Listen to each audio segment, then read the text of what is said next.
अस्सलाम वालेकुम। कैसे हैं आप? उम्मीद करती हूँ आप सब खैरियत के साथ होंगे। इस दुआ के साथ कि अल्लाह पाक हमें हर किस्म की आफ़त व परेशानी से महफूज़ रखे, आमीन सुम्मा आमीन। आज मैं आपके साथ बहुत ही स्पेशल दाल माश की रेसिपी को शेयर कर रही हूँ, जो कि बहुत ही लज़ीज़ और ज़ायकेदार बनकर तैयार होगी। यकीन मानिए आप इस तरीके से एक दफ़ा दाल माश बनाएँगे तो आपके घर वाले बार-बार इसी तरीके से बनाने की फ़रमाइश करेंगे। ये बहुत ही ज़ायकेदार बनकर तैयार होती है। आपने वीडियो को पूरा देखना है, स्किप नहीं करना, ताकि आपको हर स्टेप अच्छे तरीके से समझ में आ जाए। इस दाल माश को बनाने के लिए हमें जिन चीज़ों की ज़रूरत होगी उनमें मैंने ली है दाल माश 2 कप। इसे मैंने अच्छी तरीके से 2 से 3 दफ़ा पानी से धोकर 2 घंटे के लिए भिगो के रख लिया था। साथ में हरा धनिया बारीक कटा हुआ थोड़ा-सा, 2 बड़े साइज़ के टमाटर, 3 से 4 अदद हरी मिर्चें, 2 मीडियम साइज़ के प्याज बारीक कटे हुए, 2 टेबलस्पून लहसुन और अदरक पिसा हुआ।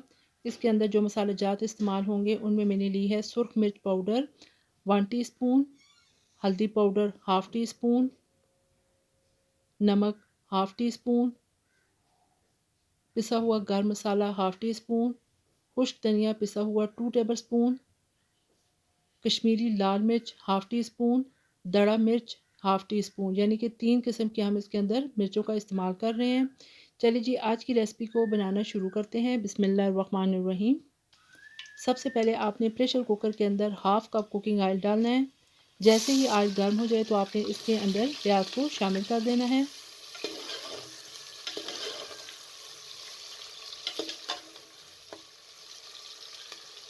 फ्लेम को आपने मीडियम ही रखना है, बहुत हाई फ्लेम में ही रखना।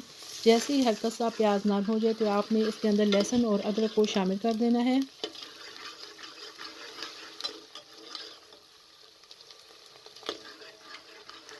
ये जायकेदार दाल बनकर तैयार होगी। 1 टीस्पून आपने इसके अंदर सफ़ेद ज़ीरा शामिल करना है। ज़ीरा डालकर मज़ीद आपने 1 से 2 मिनट तक अच्छे तरीके से फ्राई कर लेना है, ताकि ज़ीरे की खुशबू अच्छी सी आई।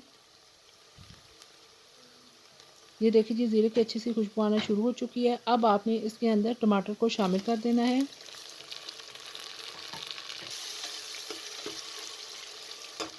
ये बहुत ही आसान तरीका है और इस तरीके से दाल झटपट बनकर तैयार हो जाएगी। अब आप इसके अंदर तमाम मसाला जात शामिल कर दें। मसाला जात शामिल करके आपने अच्छे तरीके से चम्मच चला लेना है।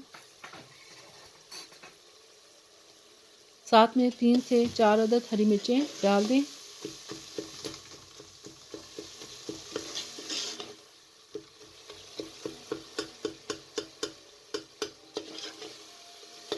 टमाटर को इस तरीके से मैश कर लें। ये देखिए कितना अच्छा मसाले का कलर आ चुका है। अब जो हमने धो के दाल रखी थी वो आप इस तरीके से शामिल कर दें। दाल डालकर आपने इतनी देर फ्राई करना है कि जो ऑयल है वो ऊपर आ जाए। ये देखिए जी हम दाल की अच्छी तरीके से बुनाई कर रहे हैं। इसके अंदर जो पानी है वो आहिस्ता आहिस्ता खुश्क होना शुरू हो चुका है।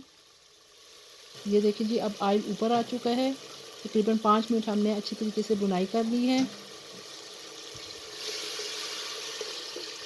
अब आप इसके अंदर तकरीबन 2 से ढाई गिलास पानी शामिल कर दें।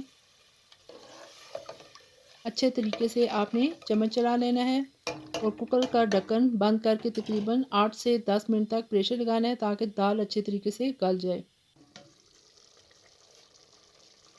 ये देखें जी तकरीबन 10 मिनट गुजर चुके हैं और हमारी जो दाल वो अच्छे तरीके से अब गल चुकी है। अब हम इसको बघार लगाएंगे। इसके लिए मैंने 4 से 5 अदद हरी मिर्चें ली हैं, थोड़ा सा हरा धनिया लिया है, बारीक कटी हुई अदरक और 2 अदद बॉयल हुए अंडे लिए हैं। ये उबले हुए अंडे हैं।